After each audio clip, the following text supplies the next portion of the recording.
Assalamualaikum warahmatullahi wabarakatuh. Kami dari kelompok 11 akan mempresentasikan hasil PBL kami yang berjudul Analisis Profitabilitas, Likuiditas, Aktivitas, dan Solvabilitas terhadap Kinerja Keuangan PT Indofood CBP Sukses Makmur Tbk. Sebelum lanjut, kami akan memperkenalkan diri. Saya selaku moderator Muhammad Fikri Muti dengan NPM terakhir 075. Selanjutnya ada Liva Selamita dengan NPM terakhir 111. Selanjutnya ada Nafila Salsabila Depriana dengan NPM terakhir 121. Dan yang terakhir Nabila Melisa Putri dengan NPM terakhir 041. Selanjutnya akan dilanjutkan oleh rekan saya. Teori kinerja adalah gambaran seberapa baik organisasi dalam melaksanakan tugasnya untuk mencapai tujuan. Kinerja merupakan hasil atau output dari suatu proses yang dilakukan dengan memanfaatkan berbagai sumber yang dimiliki organisasi atau yang biasa disebut input. Kinerja perusahaan dihasilkan oleh berbagai keputusan yang diambil oleh manajer perusahaan. Kinerja perusahaan dibagi menjadi dua, yaitu kinerja pasar dan kinerja keuangan. Kinerja pasar mencerminkan nilai perusahaan di pasar modal, serta pandangan bagi investor untuk menilai seberapa baik prospek perusahaan ke depannya. Sedangkan kinerja keuangan menganalisis data-data sebelumnya atau bersifat historis. Next slide.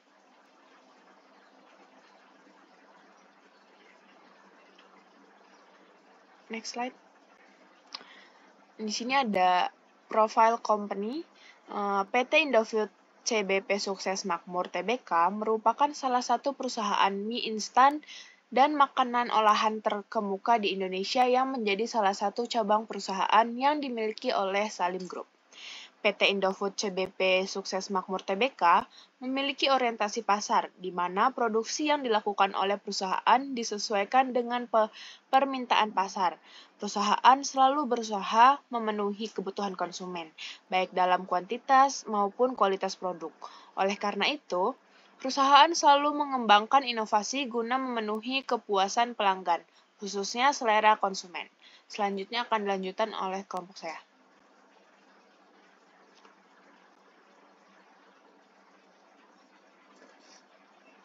Next, yaitu tentang general analysis. PT Indofood Sukses Makmur Tbk selama periode tahun 2020-2022 memiliki beberapa aspek yang perlu diperhatikan. Penilaian terhadap rasio likuiditas perusahaan dianggap cukup baik. Namun dari segi solvabilitas, perusahaan dinilai kurang solvable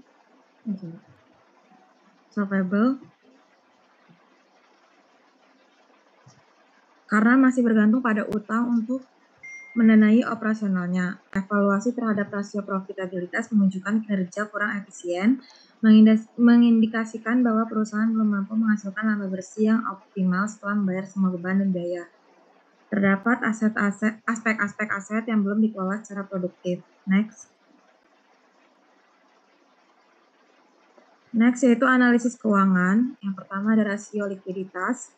Rasio likuiditas PT Indofood Sukses Makmur Tbk yang pertama, nilai rasio lancar pada tahun 2020 sebesar 140% dengan kriteria kurang baik.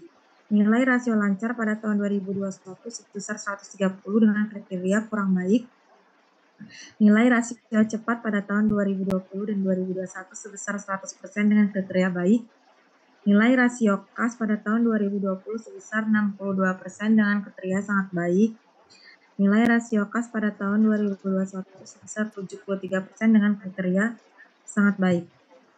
Yang kedua, rasio solvabilitas. Nilai debt rasio pada tahun 2020 sebesar 51% dengan kriteria kurang baik. Debt rasio pada tahun 2021 sebesar 52% dengan kriteria kurang baik. Nilai debt to equity ratio pada tahun 2020 sebesar 106% dengan kriteria kurang baik.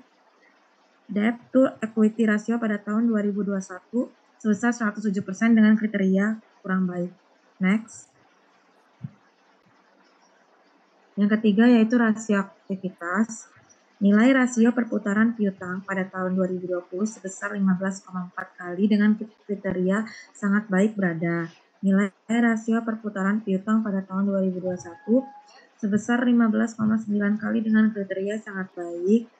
Nilai rasio perputaran sediaan pada tahun 2020 sebesar 4,9 kali dengan kriteria kurang baik. Dan nilai rasio perputaran sediaan pada tahun 2021 sebesar 5,3 kali dengan kriteria kurang baik. Yang terakhir yaitu rasio profitabilitas. Nilai rasio profit margin laba bersih pada tahun 2020 sebesar 11% dengan kriteria baik. Nilai rasio profit margin laba bersih pada tahun 2021 sebesar 11% dengan kriteria baik. Nilai ROE pada tahun 2020 sebesar 11% dengan kriteria baik.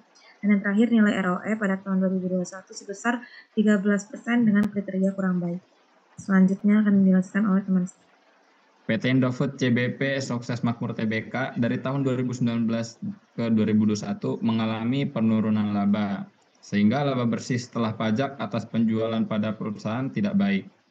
Hal ini dapat diartikan bahwa perusahaan PT Indofood CBP Sukses Makmur Tbk pada tahun 2019 sampai 2021 bahwa penurunan ini terjadi karena adanya penurunan penjualan, sehingga laba yang dihasilkan juga menurun dari tahun sebelumnya. Kondisi ini akan menjadikan kondisi pada perusahaan tidak baik dalam peningkatan keuntungan perusahaan, sehingga akan berpengaruh pada peningkatan laba bersih yang diperoleh perusahaan. Next slide. Selanjutnya teori. Penjelasan teori kinerja adalah catatan mengenai akibat-akibat yang dihasilkan pada fungsi pekerjaan atau aktivitas selama periode tertentu yang berhubungan dengan tujuan organisasi. Kinerja seseorang merupakan gabungan dari kemampuan, usaha, dan kesempatan yang dapat diukur dari akibat yang dihasilkan. Manajemen kinerja bersifat menyeluruh dan menjamah semua elemen, unsur atau input yang harus didaya gunakan oleh organisasi untuk meningkatkan kinerja organisasi. Kinerja merupakan suatu kondisi yang harus diketahui dan dikonfirmasikan kepada pihak tertentu untuk mengetahui tingkat pencapaian hasil serta mengetahui dampak positif dan negatif dari suatu kebijakan operasional.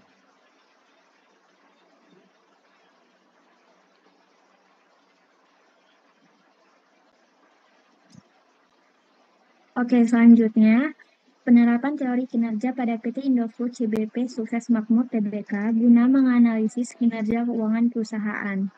Setelah laporan keuangan dibuat, maka perlu dilakukan penganalisisan terhadap laporan keuangan karena menganalisis laporan keuangan bertujuan untuk melihat tingkat dari keberhasilan dari suatu perusahaan. Tujuannya, laporan keuangan menurut Ikatan Akuntansi Indonesia adalah memberikan informasi tentang posisi keuangan kinerja dan arus kas perusahaan yang bermanfaat bagi sebagian besar kalangan pengguna laporan dalam rangka membuat keputusan-keputusan ekonomi, serta menunjukkan pertanggungjawaban manajemen atas penggunaan sumber-sumber daya yang dipercayakan kepada mereka. Secara umum, tingkat kinerja perusahaan PT Indofood ini pada tahun 2019 sampai 2021 jika dilihat dari metode rasio solvabilitas dan profitabilitas tersebut mengalami kenaikan dan penurunan, di mana dari metode rasio solvabilitas dan profitabilitas tersebut, rasio yang paling berpengaruh terhadap tingkat kinerja perusahaan PT Indofood ini adalah DER, Debt to Equity Ratio. Rasio ini menunjukkan kemampuan manajemen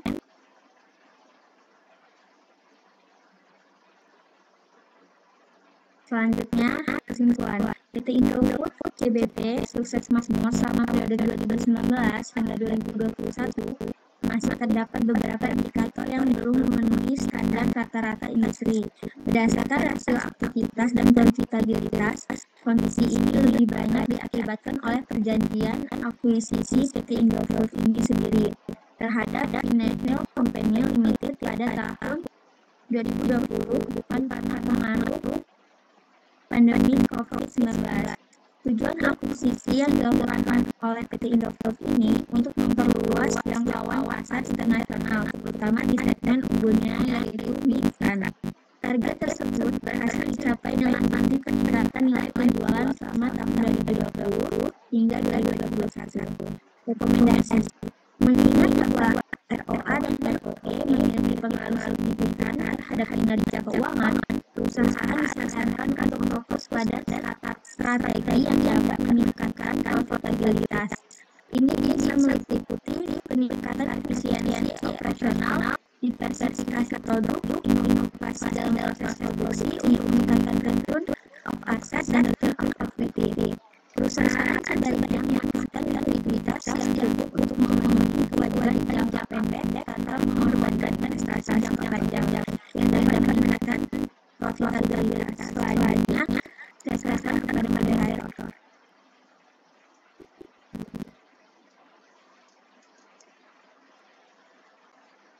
Baik, cukup sekian hasil dari percakapan kelompok kami. Saya akhiri, wassalamualaikum